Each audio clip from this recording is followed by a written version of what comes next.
And this one is number one. I'm going to hold it up so you can see it. It's by a man called Bryan Edwards, and it's called Revival, a People Saturated with God.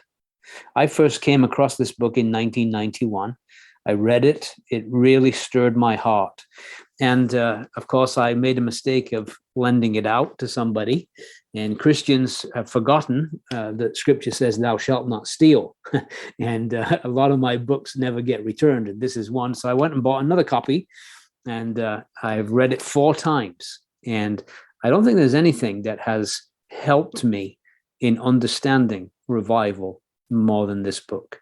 So what is it that is so good about this book? Well, first of all, I would say it's the finest analysis of revival that I've ever come across.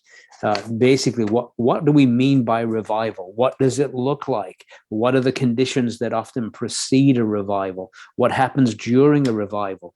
What is the long-term impact of a revival on a culture?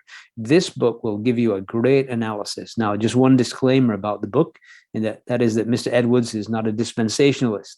And so he bases a lot of his book on the revival under Hezekiah, and often talks about the church being revived in Hezekiah's day. And as a dispensationalist, I don't believe the church actually existed till Acts chapter 2. But nevertheless, apart from that, the principles in this book are outstanding. And if I were to recommend, other than the Bible, one book on revival, this would be number one. Absolutely outstanding. Can't recommend it highly enough.